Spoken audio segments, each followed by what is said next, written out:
quite a co-host today. Joining me now, returning champion, Zana Day. You know her, you love her. She was really one of the pioneers on the ground with the Justice Democrats back in the day, brand new Congress, before they went to shit. Now she's doing her own thing, which we'll get into. She's out in the heartland, out in Kentucky. So she'll be able to take the temperature of Appalachian hero JD Vance for us uh, today. Zaina, how you been? It's been a while. I know you're. Well, let's wait till more people come in before we tell them what you're working on now. But are you ready? Are you ready for Kamala? Oh, That was I that have was that was somewhat sarcastic, but you could answer. no, I'm not. I'm not ready. I'm not ready for fascist or fascist light. I'm not ready for a slightly lighter version of Project 2025 that, at least 40 at least 40 points in the document have already been done by the Biden administration. So, yeah, I don't really want either I don't want either APAC and both Heritage Foundation darlings in the White House, to be honest. But so I'm going to be voting. My personal vote will be going third party, likely. So that's There you where I go. land. There you go. And smash the like button, share this live stream so we can get it out to more people. If you missed, we posted another great clip of on the ground protest coverage this morning. John Farina doing God's work. So in this clip, he got up in a bit of a clash in D.C. during the Netanyahu protests, where you just can't make this up. There was a bunch of anti-Zionist, pro-Palestinian protesters clashing with a few Zionists, pro-Israel folks. And, the pro Palestinians said to the Zionists waving the Israeli flag, if you're so brave, why don't you go, go volunteer in the IDF? And his response was, I donate. And after that, he said, tomorrow will dominate you too. So that was fun. So go check out that clip. We'll have some other footage from John's coverage of the protests in DC this weekend. He is out there, I believe, now actually recording a protest in New York. So the guy doesn't sleep. All he does is cover protests for you, the people. So props to John. But Zaina, I was thinking, what do we want Yeah, to start John's with? awesome. I don't really want to get into the Obama's wonderful phone call endorsing Kamala because that was nice and choreographed. I don't really care. I don't really want to get into the polls now. I don't really know how much they mean right now because the race is really brand new. But I thought it would be good for you to get into, I guess, what's left of the progressives in Congress because I read this interesting article in the New Yorker. You didn't have to read it to be able to respond, but it was interesting. The headline was, "Why did progressive Democrats support Joe Biden Mm. during his 3 week will he won't he drop out?" And I was wondering the same thing because I don't know. I'm old enough to remember, Zaina, that Bernie, who I'm not going to be like others and call him a sellout and this and that. I'm not happy with him, but I'm also not going to throw the baby out with the bathwater. Um, but I remember he said, "Hold your nose, vote for Biden, and we'll fight him on day one." Unfortunately, Yes. that fight never came. We heard the same from the squad. We'll move him left, this and that. And then Biden immediately backtracked on a $15 minimum wage, a public option, banning drilling on public lands, $2,000 checks. I could go on. But as we've heard in recent weeks, it just wouldn't stop. I mean, Bernie was coming out when Biden was under pressure to drop out that he was the most progressive president in modern history. Okay. AOC did a weird Instagram basically saying that it was elites and donors trying to get Biden to drop out, even though it was like in most polls, 70% of the Democratic Party wanted him to drop out. Right. Uh, but It the New was Yorker, gaslighting. yeah, I won't read this whole thing, but I'll read these parts because I think it was kind of an interesting question. Why were they supporting Biden? He basically moved away from every promise he made, and the few good things he did, he was stupid enough to only do it for a year, like the child tax credit. So Democratic voters didn't just think that Biden was too old, low favorability ratings have dogged him throughout his administration. He now has the lowest approval rating at this point in his term of any president in the history of modern polling, including Trump. That cannot simply be chalked up to the doubts around his ability to serve a second term. The Democrats who backed Biden ignored disappointment with his presidency. Biden and Democrats had the opportunity to make reductions in child poverty permanent, but those efforts stalled because of conflicts within the party in the Senate, or because Biden just chose not to fight for it. Many of Biden's other promises, $15 minimum wage, tax hikes for the rich, affordable child care, similarly died during negotiations in Congress. I'm going to fast forward here. The pile of broken or unfulfilled promises dampened Biden's support among core constituencies and undermined his re-election efforts. This was especially true among Black voters. Democratic Party activists and insiders have long portrayed Black voters as the bedrock of Biden's support. In the weeks before Biden left the race, the turnout group Black Voters Matter, for example, claimed that the Biden administration had, quote, delivered on enough on its promises and that the efforts to change the ticket were led by, quote, white congresspeople, pundits, and donors. Moving on, both Sanders and Ocasio-Cortez voiced their opposition to the war in Gaza, with Sanders describing it as ethnic cleansing and Ocasio-Cortez as an unfolding genocide. But even during Biden's most vulnerable moments, as the pressure mounted for him to leave the ticket, progressive Democrats did not attempt to leverage their support for the president to shift his position on Israel. And now with Biden out of the race, the failure of most of the so-called squad and of Sanders to hold Biden to account for fueling Israel's war will make it nearly impossible for them to place any demands about the war on Harris. After Biden endorsed Harris on Sunday, AOC, Ilhan Omar, Cori Bush, and Ayanna Pressley fell in line, offering unqualified support for nothing in return, except perhaps safety from blame should voters decline to rally behind her in kind. Now, Zana, with the full disclosure that you helped elect some of these folks, namely AOC, I know you've been open that you're friendly with Cori Bush. I haven't really thought about this, and I'm surprised the New Yorker, of all places, wrote it, because they're not exactly a progressive bastion. But it is true that AOC and the rest of them, other than Rashida Tlaib, who has not endorsed Kamala Harris at this point, as far as I know, Bernie hasn't either, but he will. The rest of them endorsed her with not as much as even like virtue signaling that she would end the genocide in Gaza. I don't know what they're going to say yet, but I think that they're going to say something similar to what CNN, MSNBC, all the pundits are, the mainstream media pundits are saying. And that is, even though she hasn't shifted when it comes to policy or substance, she has softened her rhetoric, which makes her more electable, because that's, obviously that's the most important thing, not actually ending the genocide in Gaza, but how, soft her rhetoric is. And I guess that the softening of the rhetoric here is even acknowledging that Palestinian lives matter and that those that are being, killed is abhorrent, but she doesn't lay blame on who is doing it. She doesn't say she's going to refund UNRWA. She doesn't say that they're going to stop blocking the United Nations with vetoes anytime they try to sanction Israel. She doesn't say that. She says the exact same thing that Blinken and Miller, which are two spokespeople for the White House, have said is the stand that the Biden administration has taken. You can take every point in her speech and find that. Yet I fear that But she did leak to the New York Times that she would get rid of Blinken and the rest of them. So that's supposed to make you feel all warm and fuzzy. Oh yeah, more leaks instead of. Think about this. This is what's driving me crazy about these progressives, is that there's tens and tens of thousands, hundreds of thousands pouring into the streets protesting this. There's the undecided movement, and it was starting to shift things, at least in Congress. It was starting to shift things.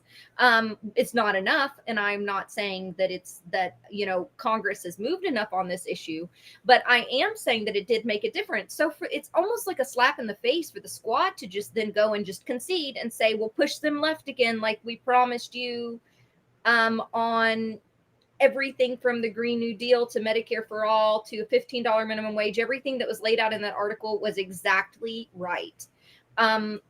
Because what happened the last time is none of these concessions were given. None of this happened. There were a few things here and there, you know, with the Green New Deal that I will say did get pushed through, but major ones like stopping the Mountain Valley Pipeline, the Willow Project.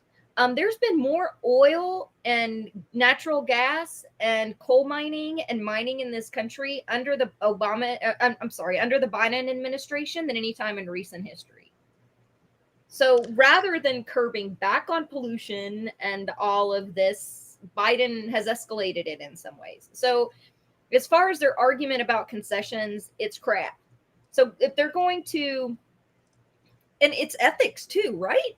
You're going to be against the genocide, but then you're going to come out and endorse the person who's a vice president. And I'm already starting to hear rumblings of, you know, she couldn't do anything about it because she was vice president. There are people losing their jobs, people getting arrested, people getting beaten, protesting this, speaking up.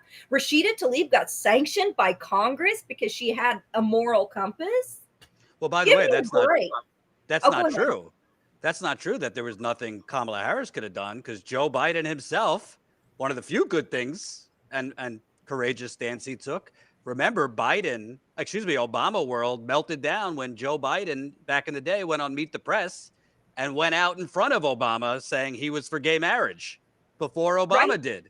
So Biden, I don't know if it was an accident or like a temporary minute of moral courage, he broke with Obama and said, I'm for gay marriage, which then forced Obama to speed it up.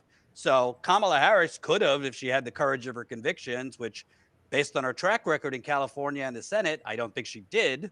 I give you signing on to Bernie's Medicare for All plan, you know, when it was convenient for her, launching her campaign that she was for Medicare for All.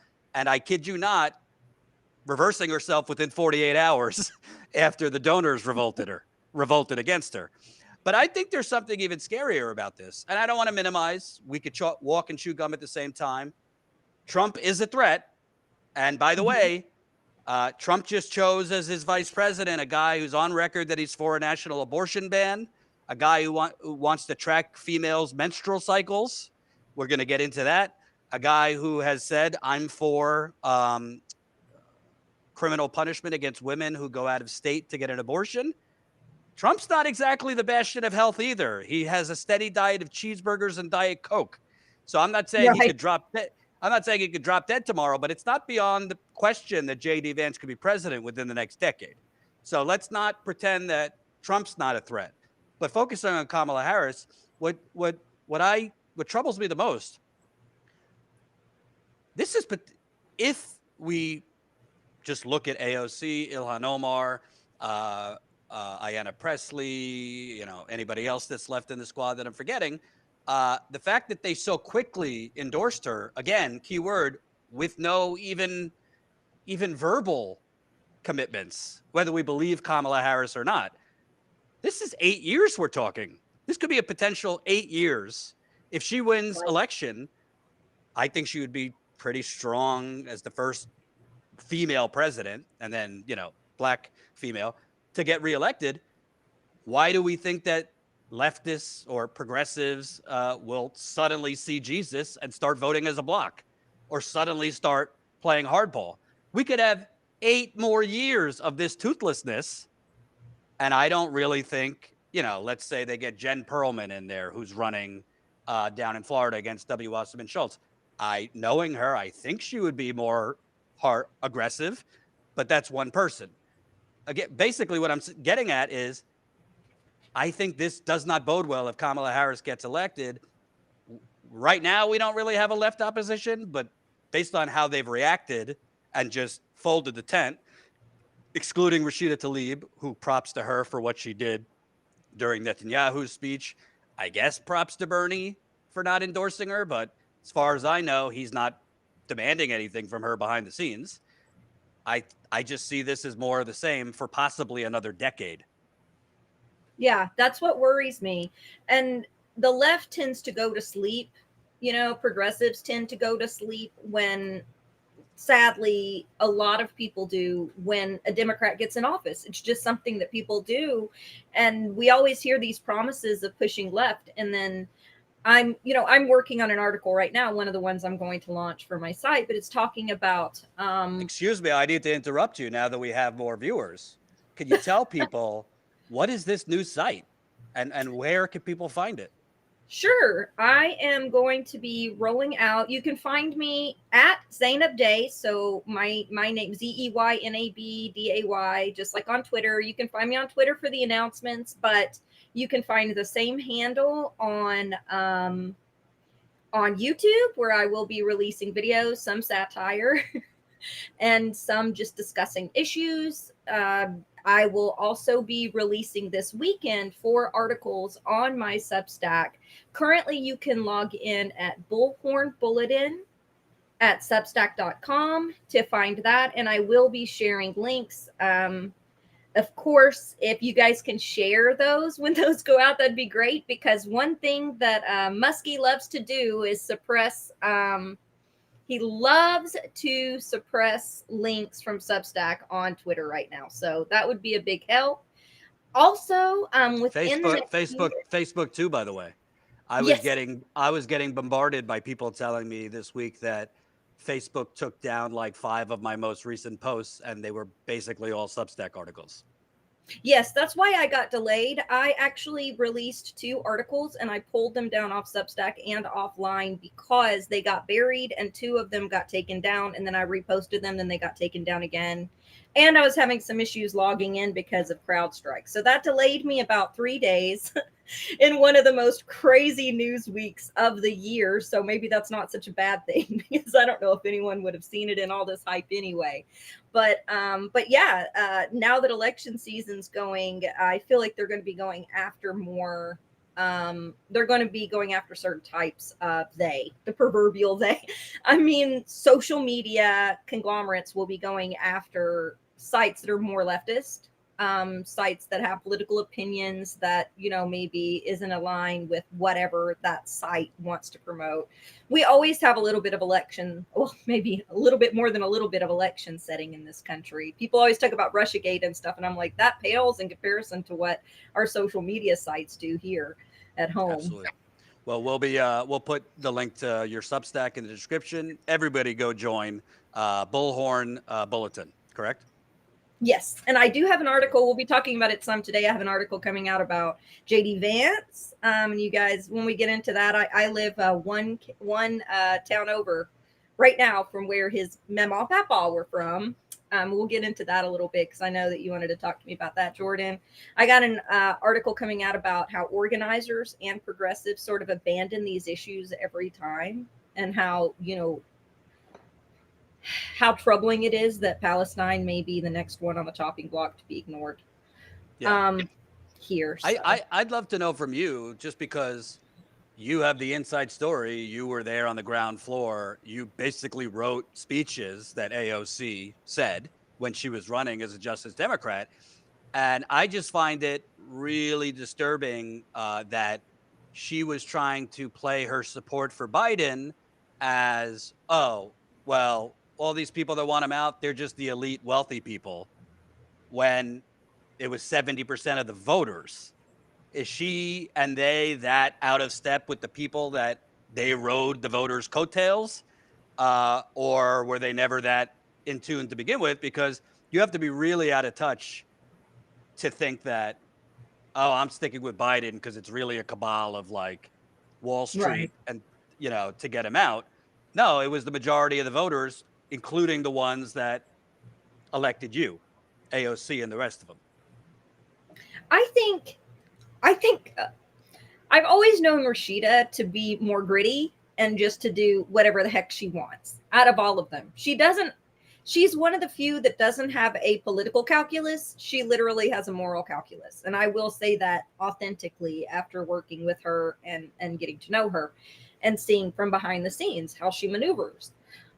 I will say that what I've seen is with the political maneuvering, I wonder if maybe AOC is trying to set herself up for a cabinet seat or some kind of more a more notorious position so that then she can go and run for Senate, or she can maybe be a VP pick or president in the future. I mean, it's always been her dream, she said, since she was young to run for president. She's always wanted to be president.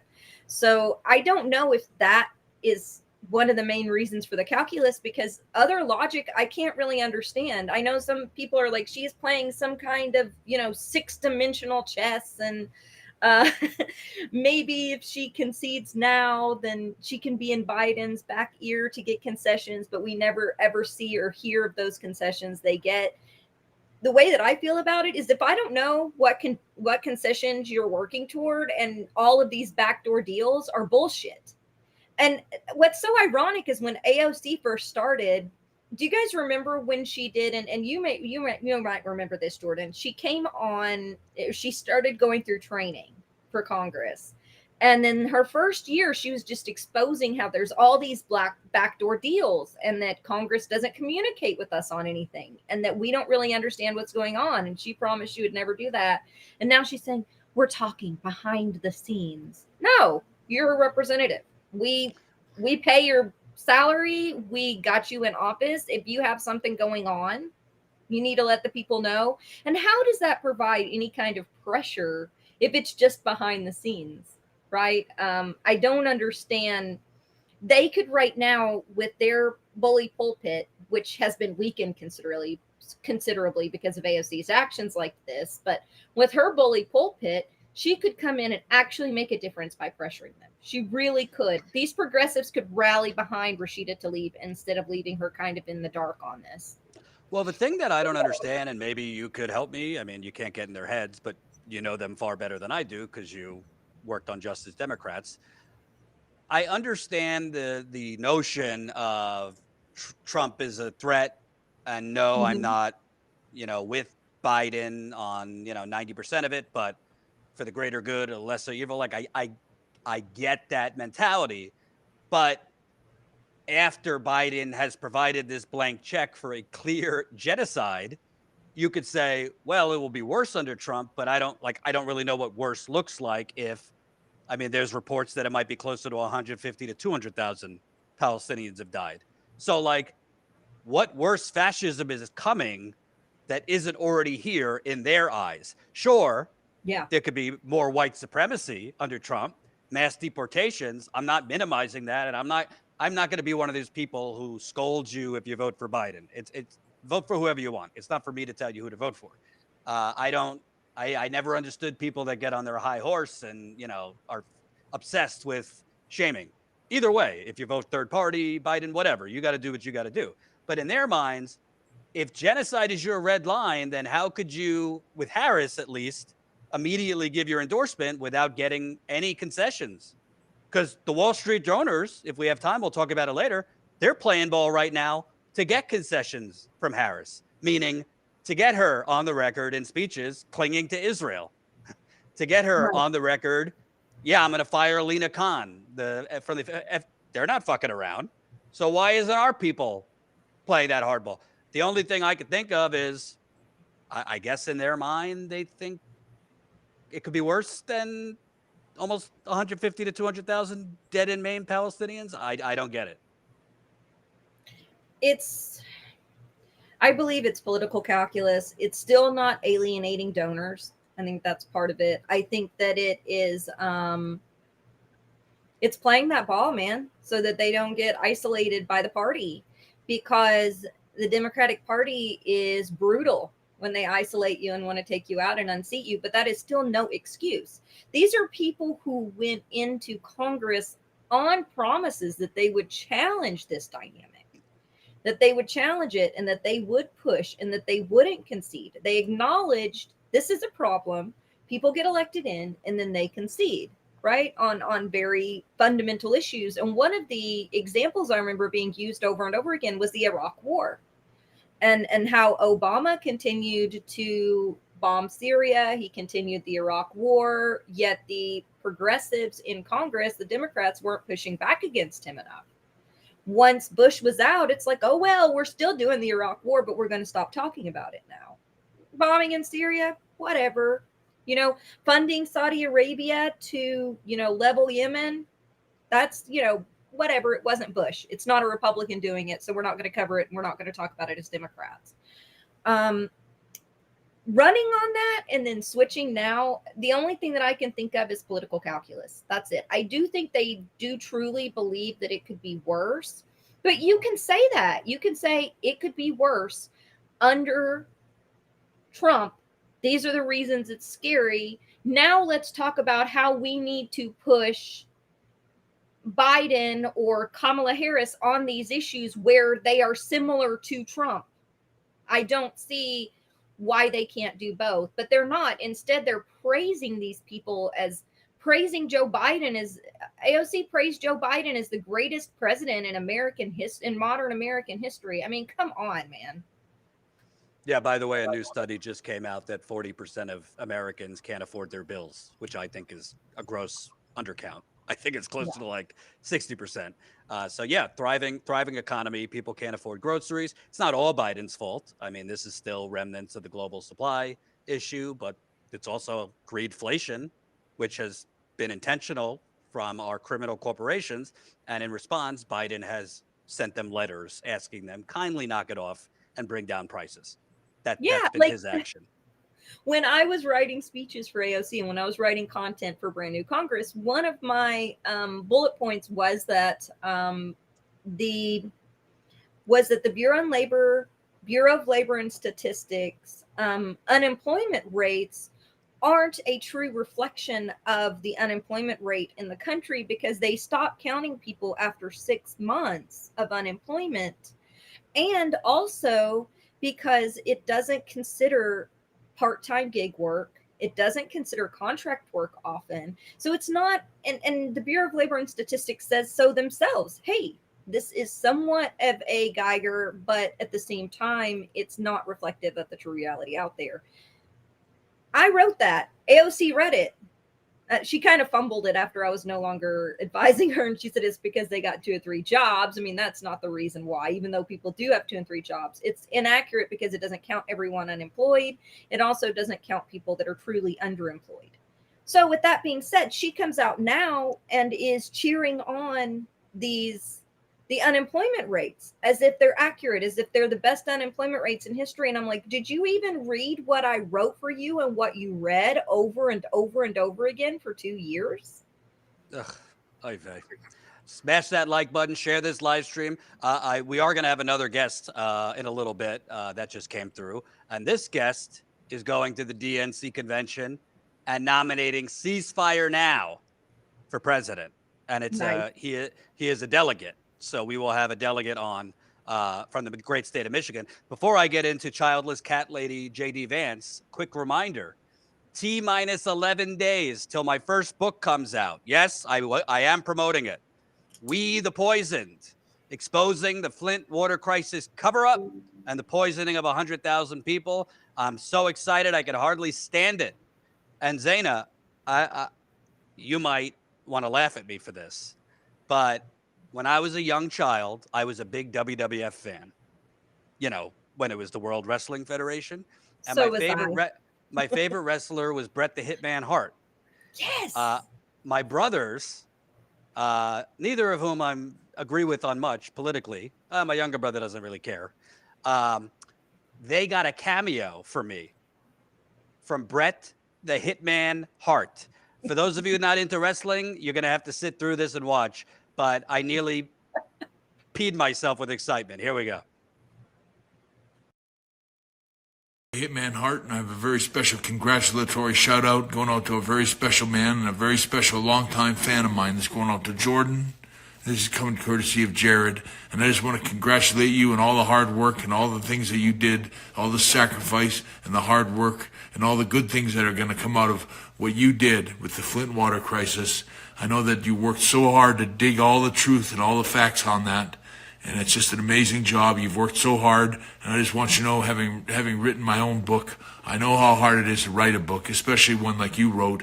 But just know that good things are going to happen because you've we've got all this awareness now, and you're going to teach a lot of people what the wrongs were. And I just know that you got good things on your heart, you got good things on your mind, and people appreciate you, Jordan, because you prove in your own special way in crises like this that you are the excellence of execution, and you are the best there is, the best there was, and the best there will be. Congratulations on a job well done, and just know everyone loves you for all the hard work and all that dedication, and it's going to pay off down the road. God bless. I know it is very egotistical of me to play that, but this is my childhood idol here, which says a lot about me. By the way, guy had a stroke and several concussions, so he's speaking pretty well. But I'm very excited. Most importantly, I'm very excited to get the truth out about to me, the biggest government cover-up of the 21st century. I think this book is going to make Watergate look like child's play, and I think it's going to connect a lot of dots to the rest of the corruption we're talking about. So. Still not too late. You could still pre-order it. I know some viewers have already gotten it and have been giving me good feedback. So if you don't pre-order it, it'll be available in all stores August 6th. All right. Yeah, and I've read the first 4 chapters, and they were awesome. Well, that's when you were sharing them with me when you were writing early on, and it was very good. And I am getting in my pre-order this week. Very excited to read the rest of it. It's definitely there's a lot of shockers in there because it puts everything together that was sort of all over the place. This story will blow your mind. Even though we know the corruption, it'll really blow you away. Speaking of another person that will blow our mind in a bad way, the hits keep coming. J.D. Vance. You know, a lot of people say Trump is an idiot. Politically, I think he's fairly smart most of the time. But I'm not so sure about this J.D. Vance vice presidential pick because, boy, as he said a lot of really weird, stupid, misogynist, creepy things. Let's start, Colin, if you have the clip where he is basically talking about how maybe the federal government needs to get involved with women who leave their state to get abortions. Let's say Roe versus Wade is overruled. Ohio bans abortion, in 2022 or 2024.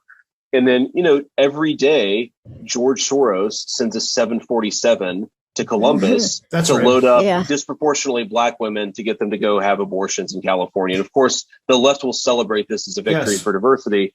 That's kind of creepy. Health justice is when we exterminate working class Black people. Something like that could. I mean, that would be a really weird turn of events that could happen. Yeah. Yes, and it's like, if that happens, do you need some federal response to prevent it from happening? Because it's really creepy. And I'm pretty sympathetic to that, actually. Yeah, I don't really know what's worse in there. The hypothetical. I don't know if it's what's worse, the racism or just the handmaid's tale of it all. Your thoughts? Oh, man. I think that he was tokenized initially as sort of this hillbilly, regular working guy. I am excited to see all of these things starting to come out about him, because this was evident when I read his book back in 2017. Our region hated his guts. I mean, all he did was call us lazy. There was a quote in his book that said that hillbilly men are immune to work. He uses anecdotes. I know that it's kind of the conservative bulwark to use anecdotes as sort of the framework for the entire worldview a lot of time for a lot of GOP reps. But he uses all through it. It's just, I knew this one person one time, so that means that poor people on food stamps never want to work, and they just suck off the government, or this is his belief, and it's all anecdotal. People, on opioid addiction is an individual problem for that individual. There's nothing to do with, even the closing of his book. He even says it's not governments, it's not political figures, it's not our politicians, it's each individual choices that has caused all the problems in the Appalachian region. And he ain't even from there. His mama and papa were. I have a mama and papa, but he's not from Jackson, Kentucky. Did he mention the individual choice of the Sackler family to basically cocaine into pills. No, somehow he overlooked that. Opioid, the opioid crisis was not manufactured by Big Pharma here whatsoever, apparently. So that's yeah. And I guess on the data, yes, a lot of Black women disproportionately have to get abortions for a lot of, socioeconomic reasons.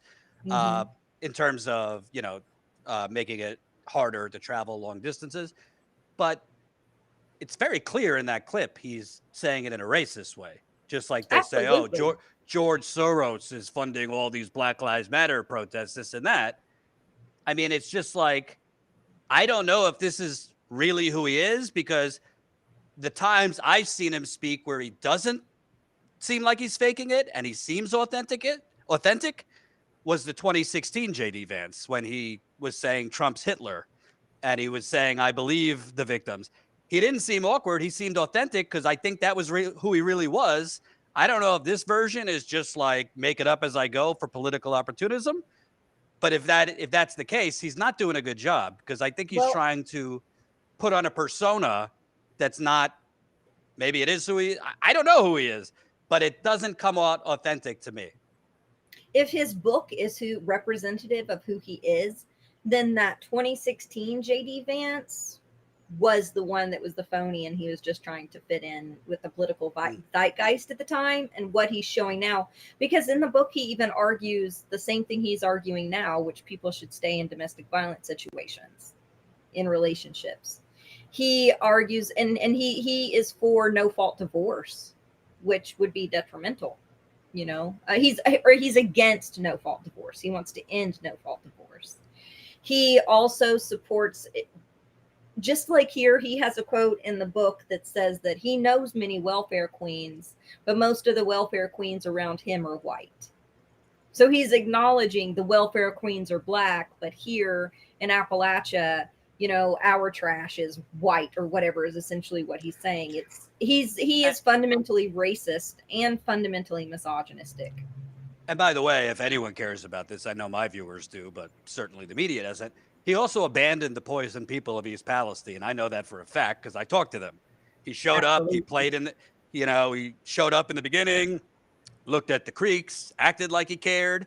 And as residents have been emailing, calling, asking for his help, suddenly he was less responsive once he started prostituting himself to Donald Trump to try auditioning to be his vice president. And I can tell you, I got sick there a few months ago. I'm talking to residents who are still sick. They're literally peeing blood and pooping blood still, not to mention the people getting cancers now, people who have body tingling, seizures, strokes. And this guy's going around, talking about childless cat ladies and let's monitor women's menstrual cycle, where his people, this was an opportunity for him. If he was really an Appalachian hero, this chemical nuking of his state happened a month into his time as senator. Absolutely. He could have rose and been a hero for East Palestine and Pennsylvania. And by reports, this plume went to 16 states. He's abandoned them. According to the residents I speak with and emails I've seen, his office just kind of gives them lip service. Thanks for sending this to us.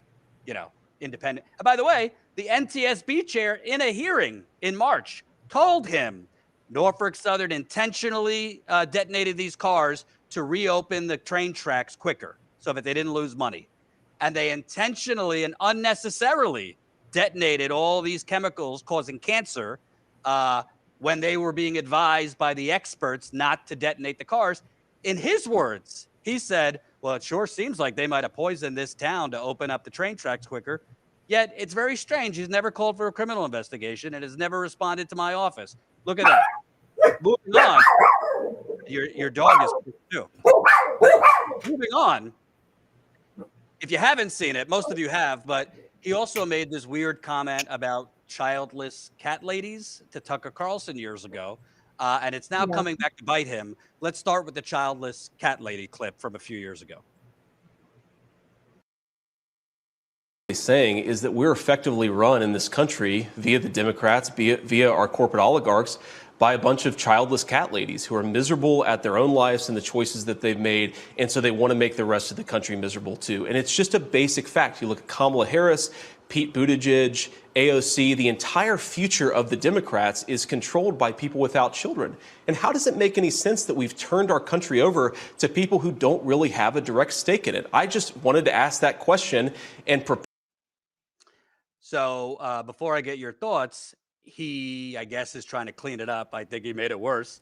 He went on with, feminist hero Megyn Kelly today. Let's take a listen.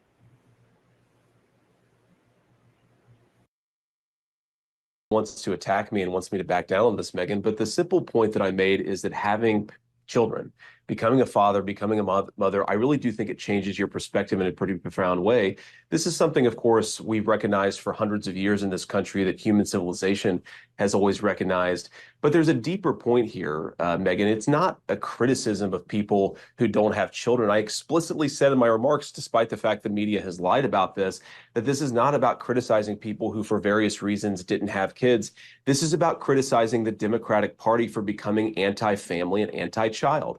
We have to ask ourselves, Megyn, why do we have masking of toddlers years after the pandemic ended? Why do we have the Harris campaign coming out this very morning, Megyn, and saying that we should not have the child tax credit, which lowers tax rates for parents of young children? It's because they have become anti-family and anti-kid. And I'm proud to stand up for parents, and I hope that parents out there recognize that I'm a guy who wants to fight for you. I want to fight for your interests. I want to fight for your stake in the country.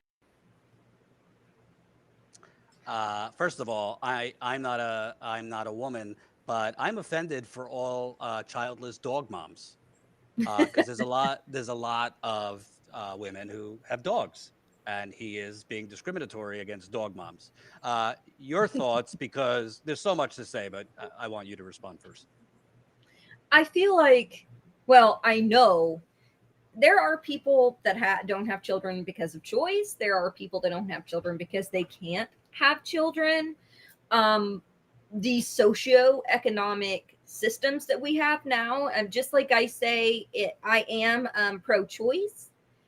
At the same time, I'm also pro creating systems so that if people don't want to have an abortion, but they feel like that's their only economic choice, that they can have a child. But JD Vance doesn't want those. He doesn't want those safety nets. He is against K through 12, pre-K education, and tuition-free childcare. He's against it. He's against subsidized childcare. So how can you be against subsidized childcare and then berate people for not having children? One, it's a personal choice. Two, our economy is crap and people can barely survive right now as it is. So people are afraid to have kids, and those that do have it are struggling. And he doesn't even want to give. He talks about the child tax credit and wearing masks. Like, what the hell are you talking about, dude? I'm wearing masks. What does that have to do with anything? And by the way, is he not aware that his party all voted against the child tax credit? Does he not know that? No, I don't think so. Because that's like one of the few good things I could give Biden credit for, although he only said it for a year, which was ridiculous. But the Republicans were against the child tax credit. So what the fuck is he talking about? Secondly, this is like very like Leave It to Beaver, like let's go back to the 1950s. Like, I don't really know, other than Trump's base, who is he trying to appeal to with this? Who is Trump trying to appeal? You're not going to get, I don't think independents are like down with like this kind of, that independents would want somebody who kind of makes Trump a little less crazy, I think. Yeah. But I think Trump chose him truly thinking he was going to continue to run against Biden. And maybe he just got cocky thinking like, I got this in the bag, because Vance is hurting Trump, I believe. And his favorability rating is -6 right now. And also, one like decent thing I could say about Trump, and it's hard to say it, Trump wasn't as into this, all the culture war stuff. Like, Trump didn't run like against transgenderism and this stuff. Like, on policy, he's fine with it, but he didn't run on that stuff. He was running on, Islamophobia and anti-immigration. Vance is much more into the culture war than Trump is. And that didn't work out so well for Ron DeSantis. And you don't have to take it from me, Colin, if you have that CNN clip. Vance is, I guess, polling wise, he's like historically unpopular for a vice presidential nominee. Let's play that. Territory. Look at that. -6 points. I will tell you, Aaron, I have gone all the way back since 1980. He is the first guy after immediately following a convention, a VP pick, who actually had a net negative favorable rating. That is underwater. The average since 2000 is plus 19 points. J.D. Vance making history in the completely wrong way. I mean, it's amazing. Plus 19. And I know people talk VPs don't usually matter, but they're usually they're not pretty a negative. popular. Usually they're popular. In this case, he's dragging Trump down. All right. And then there's also Ohio, which I, have been around long enough to have been there on an election night. And the reason I was there, because the person who wins Ohio wins the White House. Right. Ohio's a red state now. Yeah. So what does the J.D. Vance pick do for Trump? Obviously, he is senator from Ohio. There's this whole idea, J.D. Vance is, going to help out in Ohio, perhaps help out in those Rust Belt, those Great Lake battleground states. But if you look at Ohio, J.D. Vance won in 2022, but he only won by 6 points. That's worse than Donald Trump did in 2020. It's far worse than Mike DeWine did in 2022. He was the worst performing Republican candidate in 2022 up and down the ballot in the state of Ohio. He had nothing there. All right, so Trump does very well with white working class voters. That's one of his superpowers. So what does Vance add? Yeah, what does Vance add? Look, he won white working class voters. He won white voters without a college degree in the state of Ohio. But pretty much every Republican wins white working class voters. And if you look here, again, the margin that Vance put up was the weakest performance of any major Republican. It's worse than Trump did. So, yeah, I mean, just seems like in a weird way, Trump, who's been very lucky politically and criminally, I should say, too, by just delaying and getting a judge that would side with him. It seems like, I don't know. I mean, he very well could still win, but this guy doesn't seem to be helping him in the Midwest. He seems to be alienating. That's very true, because unlike what, these media pundits say on like CNN, a lot of Trump's base is actually, yes, he does swing red states because, the Democratic Party has abandoned the red states and people are just kind of quote unquote red. They're not actually red states like Appalachia, the Appalachian region, like Ohio, Kentucky, North Carolina had a Democratic state house 15 years ago. All of them did. So they're not actually quote unquote red, they're more purple. And somebody like J.D. Vance completely alienates all those people because all those people already know who he is and they hate his guts. They can't stand him in Michigan. You can't. He's an elitist Peter Thiel-backed Yale graduate who tells poor people that they have to pick themselves up by their bootstraps and that generational poverty is the fault of whatever individual can't overcome it because he happened to go to an Ivy League school and get quote unquote out of it. However, even in the book he mentions, but he kind of leaves out his grandparents raised him and his grandfather was making $150,000 a year, $100,000 to $150,000 a year back in the 90s. They had a 3-story house. They lived in the bougie part of Middletown. So his sneering down the nose has to do in part with where he's from, which is middle class, granted, but it's upper middle class, and he's a little bit out of touch. He's gone through hardships and stuff, but I feel like all of this extremist rhetoric about women stay with their husbands even if they beat them up or whatever, and the being against, how are you going to run? He's against paid maternity leave and paid paternity leave, which is outrageously popular. 80% of the country supports this across the political spectrum. He's against, like we had mentioned before, subsidized childcare, which more than 70% of the country supports. He's against any kind of universal health care, which the majority of the country supports. Some of these things are things that at least Trump gives lip service on, even if we know he's full of crap.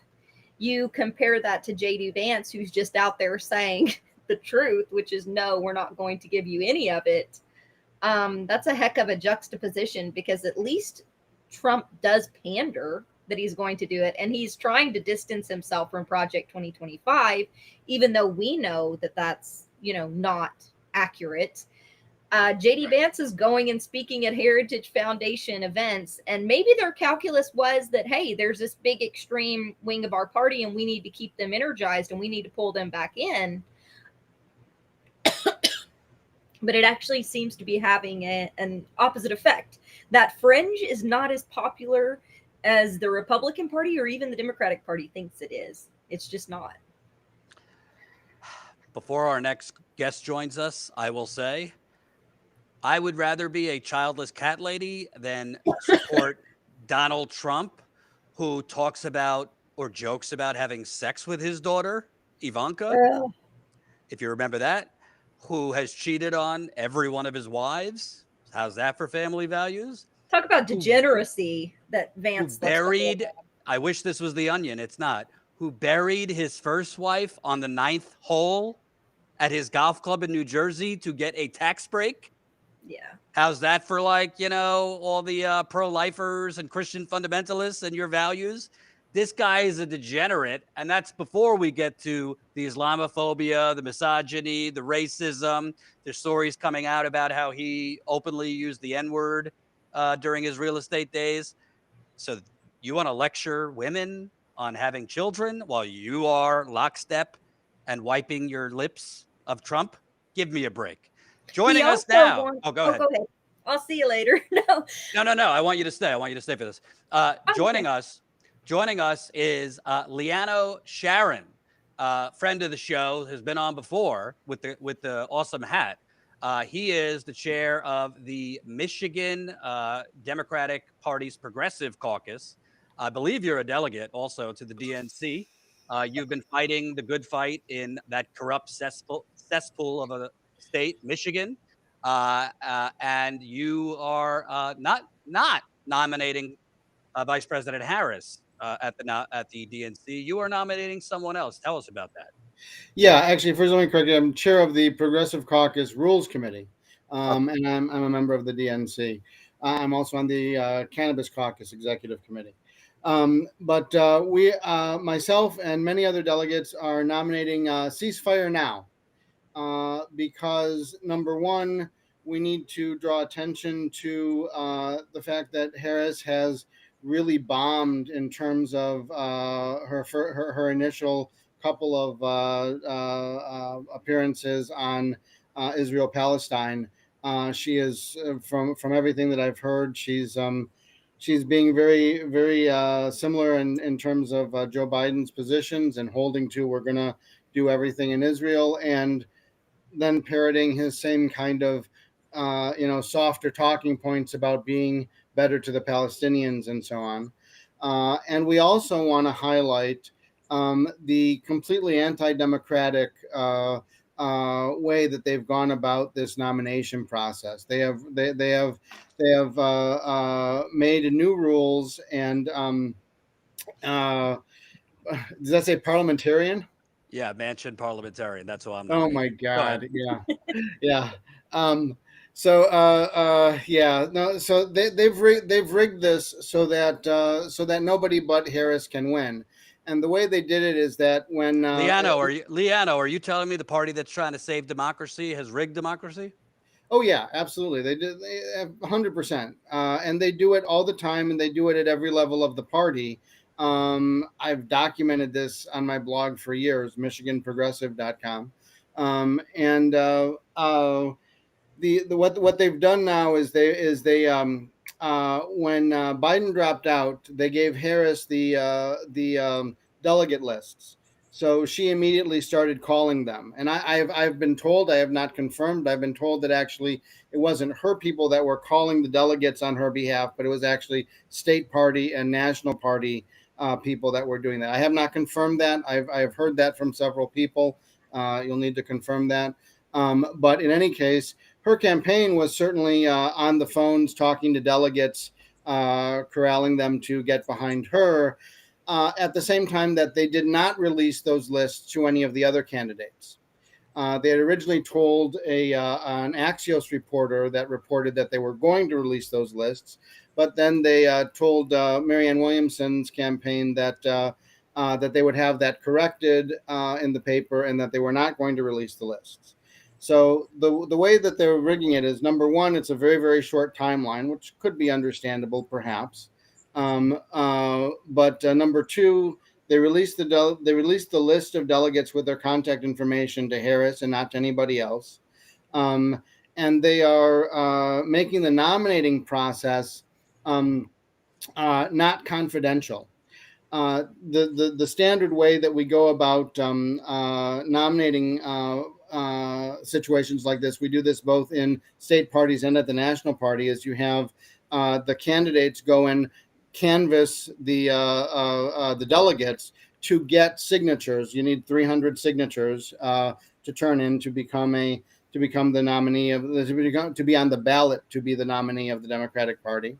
And normally you keep those private because, unfortunately, in the Democratic Party we have a problem with intimidation and retaliation when you go against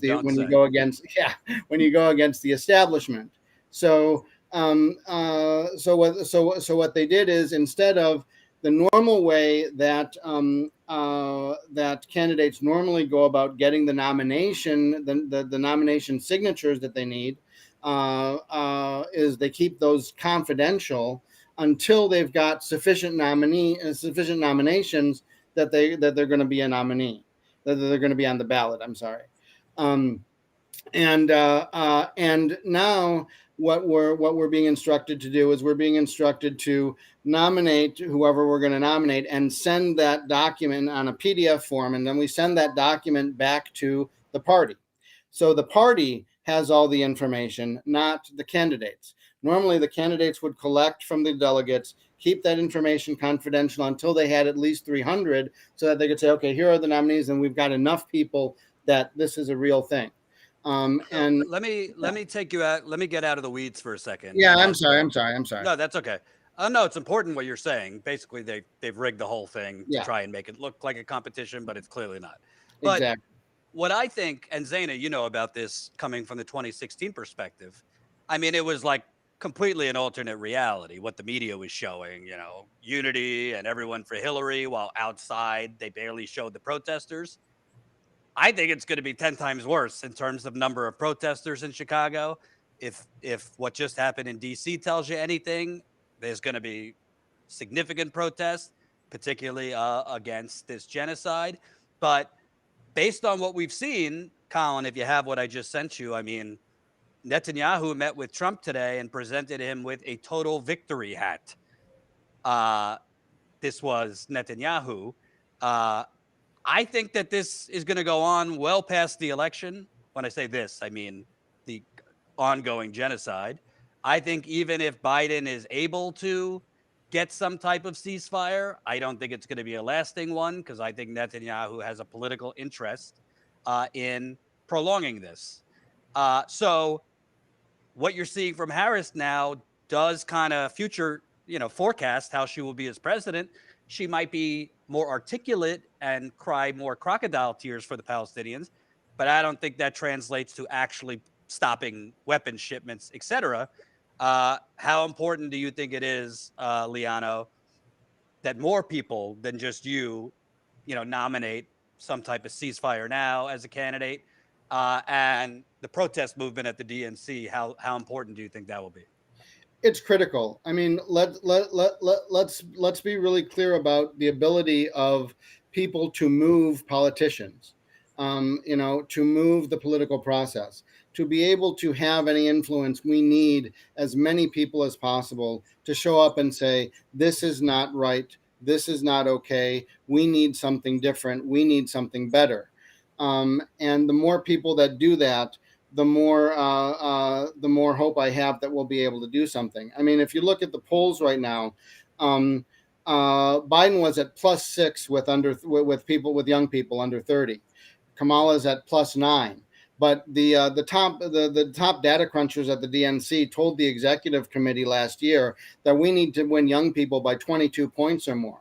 9 points ain't going to cut it. if she wants to make any kind of inroads with that group of people, who, by the way, the data crunchers also said 70% of young people across all demographics are progressive. So if you're going to go from +9 to +22 in 3 months, you're going to need to do something that's a lot more than crocodile tears. You're going to need to do something that's a lot more than we're going to be nice to the Palestinians. No, you got to come up with something that's actually about, stopping weapon shipments, at least offensive weapon shipments, or, and getting supplies through. And countering these kinds of lies that Netanyahu perpetrates about, like at the speech, he just lied left and right about what they're doing over there, and we need to see that countered from the highest levels of our government, not accepted and repeated, and as a matter of fact. And Zana, what do you think? Because you're obviously very familiar with the Democratic Party / media industrial complex that kind of work hand in glove. Do you think that the media will be successful at kind of disappearing the protests? Or, we don't know for sure, but I'm expecting, you could have 10,000 people out there in Chicago, maybe more, that it'll just be too big and potentially too rowdy for them to, cover it up. I think that instead of trying to cover it up, they'll try to demonize it. They'll find something like the flag burning that they can point to and be like, oh, look, all of these people are actually just terrorists here. They're all funded by Iran. And that's going to be the line. I don't think that this time that they're going to ignore it, because I think that the mainstream media, who have been doing this type of propaganda for a long time, the ones that do, understand now with the wave of social media, what happened on TikTok, what's happened with Palestine now, that the news is going to get out there through social media. It's going to get out there anyway. So now it's more of like a control the narrative around what these protests are. So I think they'll focus more on the framing. So I think that it's going to have even more impact. There's delegates like you that are out there willing to vote uncommitted, willing to stand up against this process. Because my vantage point, and I agree with you, and one of my vantage points is that it's not really a vantage point. It's experience with supporting candidates, them getting into office. And, I supported, for instance, Ro Khanna. I helped launch the Medicare for All bill for Justice Democrats before Bernie, and the pressure campaign for Bernie to put a Medicare for All bill out there. But what I saw in a matter of a year and a half is, after the election cycle, Roe just completely dropped Medicare for All. The thing is election cycles is where we have our largest bargaining tool. This is our greatest bargaining tool. So you guys actually voting uncommitted and pushing for that, and pushing for Marianne to have representation. She's been in the race from the beginning. So it's unethical to ignore that fact that she's been in the race from the beginning. 5 states refused to even put her on the ballot. How was that democracy from the get-go? So I would ask you one question. How do you feel about that, about pressuring now in the zeitgeist, as opposed to waiting another 4 months, especially considering that estimates from Euromed and others are saying that more than 180,000 people could be dead by January? How do you feel about that idea of, let's just push them left, give them a few months in office, see what their first 100 days go before we say anything more about what's happening in Gaza? Well, I think we've seen what that gets us, which is pretty much nothing. Last time Biden promised that he was going to send $2,000 checks. That didn't happen. He promised he was going to fight for $15 minimum wage. That didn't happen. There's all kinds of promises that he made that he didn't follow through on, and have disappeared from the discourse. We haven't talked about healthcare. We talk. I'm out here talking about ceasefire now because of because of the 186,000 that the Lancet said that they've killed already in Gaza. At the same time, our privatized healthcare system kills 68,000 specifically poor people, disproportionately women and minorities, every single year. That's I mean, if that's a government, largely government funded and government organized system that privatizes profit and and socializes risk, and is like clockwork killing tens of thousands of people every year. That sounds to me like a Nazi death camp, not what should be a healthcare system. So if we don't pressure them, not only now when we have some leverage, but continually, because the problem is that our Constitution was not organized, was not designed to be a democracy, to give power to the people. It was explicitly designed to be an oligarchy. They called it a republic, but if you read Federalist Number 10, Madison and Hamilton redefine republic to be an oligarchy. They just redefine it. That's what they mean in the Constitution when they say we're a republic. They mean oligarchy. Okay, and what we have is when we elect somebody president, they effectively, especially with the Supreme Court decision recently, they're effectively a king for 4 years.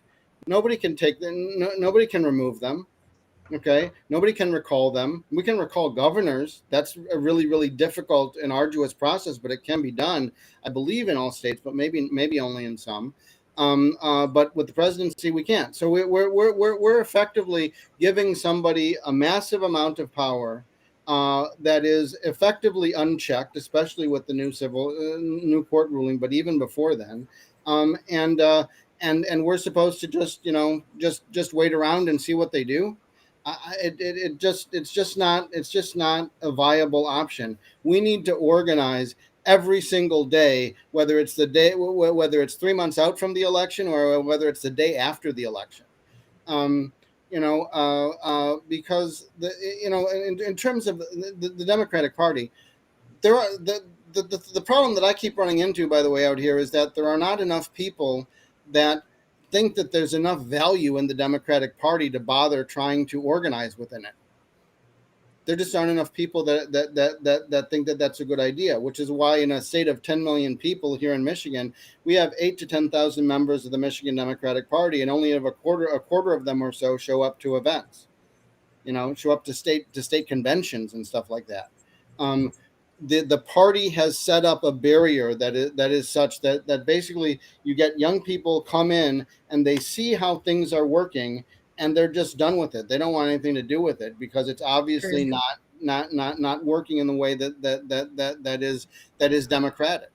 I talk to the leadership all the time. I'm like, look, we have to be democratic. People are leaving because they see that we are not being democratic, that people are not being allowed to speak, not being allowed to be heard, not being allowed to argue their points, etc. And their response is, oh, nobody knows the rules except you. Nobody cares about the rules except you. And my response is, people don't need to know the rules to recognize when they're being silenced. People don't need to know the rules to recognize when something is not being done democratically. So they leave. Okay. Yeah, it's a really big problem. I think I have a solution, but it's a long-term solution. It's not something that's going to happen overnight. We've got to keep organizing and keep fighting every single day so we can push these people off of the dime that they're on. I'll also say, and I get a little grief for this sometimes, but I truly believe it. I really think the people, when the word genocide is rightly being used, to the protesters who are out there at the DNC, to the protesters who are out there in DC, New York, everywhere. Remember, we got a lot of genocides going on in America. It's just a little slower moving. The bodies don't pile up right away. I give you Flint, Michigan. Yep. Cancer is surging in Flint, Michigan. I give you East Palestine, Ohio, where people are starting to develop cancers from being chemically nuked a year ago. I give you Kalamazoo, Michigan, where we covered, where, DNC and media favorite Gretchen Whitmer helped a packaging company expand who's releasing toxic gas into a poor black community. Hell, Zana lives in Appalachia. You could probably list off 10 different genocides going on. Okay. Right. Genocide, there's different types. Some are more acute and immediate and horrific, and we need to act now to stop the deaths now. But there's also slower moving, and it's called capitalism, and it's one nonstop genocide machine. It's just slower moving. And I got to give you credit, Liano, because I wouldn't have the stomach if I was a political activist to stay in the fight trying to reform the Democratic Party. You couldn't pay me enough. Well, I understand the sentiment, and believe me, I've talked to a lot of people who have tried and have been in it and have decided that that it can't be done. And I just want to say about that, you know, they rely on people saying that it can't be done. The what I would like people to recognize is that what can't be done is what has been tried before, and I recognize why. I mean, when I joined in 2016, I joined to understand how it works and why it works, so I could figure out how to change it. Okay, and the issue is that you cannot do it from the middle out or from the top down. You have to do it from the bottom up, because because if you don't start from the bottom up, you don't have enough people around you that are on the same wavelength that want to get get democracy. Most of the people, by the time you're in the middle or up at the top, most of the people there just want to, you know, get folks into office, and these are the folks that we're going to get into office. And the vast majority of them have no idea what the rules are and could care less. And a few of them know exactly what the rules are and how to break them and manipulate them in such a way to ensure that they get what they want. The only way that we're ever going to change that is by large numbers of people at the grassroots going into county parties and saying, you know, okay, you know, we're gonna do this, but we're not going to do it your way. And the fact is that in Michigan there are a bunch of counties that don't even have Democratic parties because they've let it go so long, and there's and the vast majority of other counties, you know, their Democratic parties are, you know, 6 older white guys a lot of the time. And they're looking, I mean, every single one of those parties is saying at every meeting, we need to get more young people in here. Okay. And they're not coming. Okay. But you know what, if we were to organize, say, a group of 20 young people to go in there and say, okay, we're here, but you know what, we're not going to do it your way. We're going to do it democratically.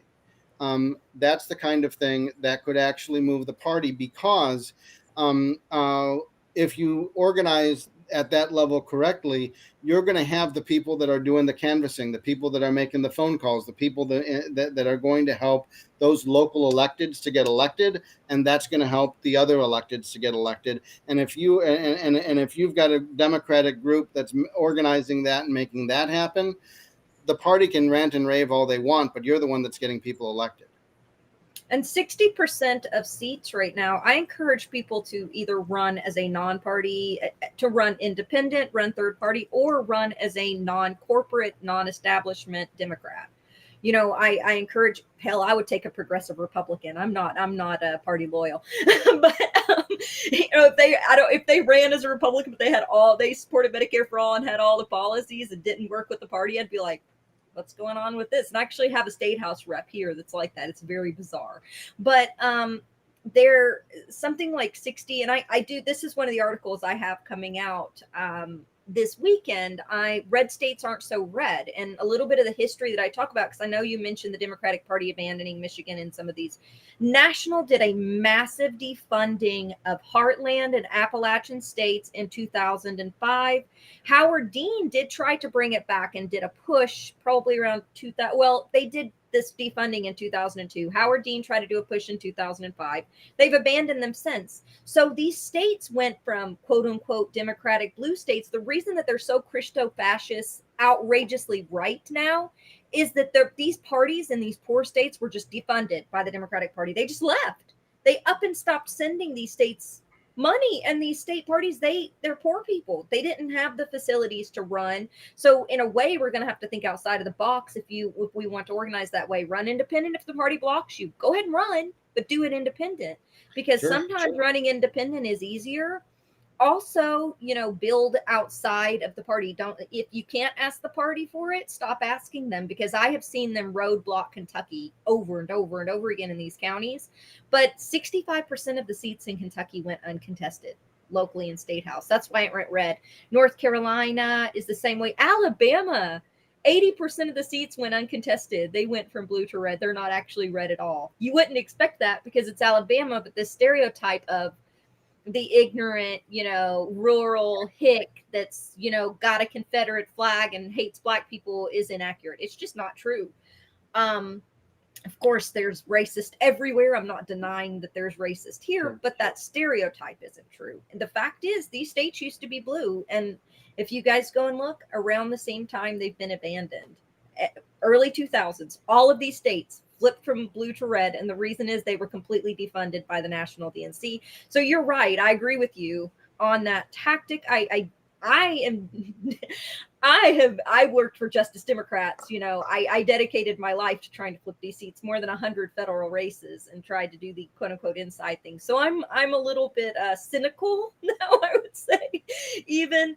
But I appreciate what you are doing at the convention by voting uncontested, taking a stand. You and the other folks that are doing that with you shows pushback. And you are right that the party also wants people to just concede. They want to push everyone out that has any pushback, and that ain't the solution either.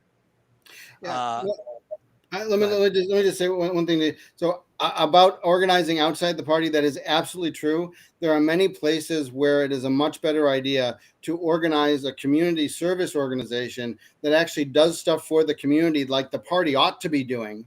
Okay, and then you build then we build support in the community, and eventually those community service groups, if they're organized well, eventually they recognize, hey, you know what?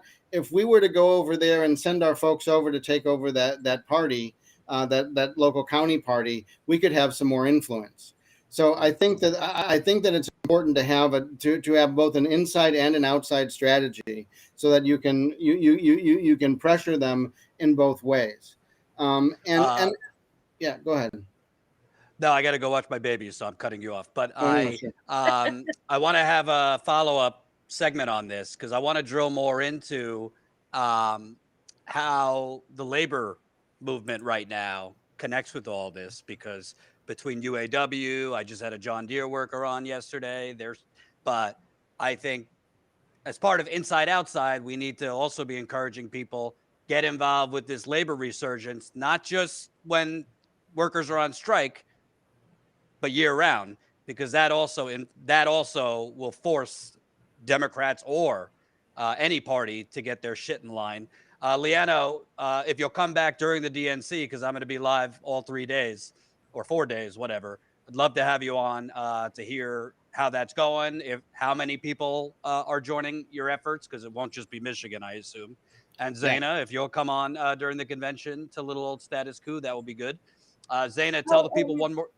Go ahead. Oh yeah, we got a tip from Roger Meadows, and I wanted to make sure that I read it really quick, because the last time I was on, he sent a few tips in, and then he messaged me and he was like, "I tipped," but you all missed mine today, so Colin sent it to me. It says, "Zaid, did CJ tell you we grew up not far from each other?"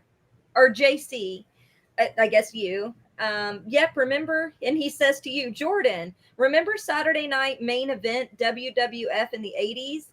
Anyway, next time you go to Flint and East Palestine, can you tell them they have the power to run initiatives to place their own amendments?" I was born in 1986, so I don't remember Saturday night main event. You might be a little older than I, but I was a hardcore 1990s WWF fan, I'm not ashamed to say. Thank you, Roger. Colin, I don't know how to get the rest of the super chat since we're on a new platform, so you'll have to let me know if we have any. Zana, tell the people again, where can they find your important reporting, including on stuff you might not know about JD Vance coming up? Yes, it is look for it tomorrow on at Zainab Day on Twitter. It'll be on there, or you can find me at Bullhorn Bulletin at substack.com as well. And you can find me tagged in the post that Status Coup posted about this show if you just want to follow that and also give it a like. And I spelled her name in the headline Zana. It is Zeynab. So go to the links. Go to the links. We'll put it in the description. And Liano, thanks again for coming on. We'll keep in touch. Thank you everybody for watching. We'll have more content coming this weekend, and we'll be back at it Monday too.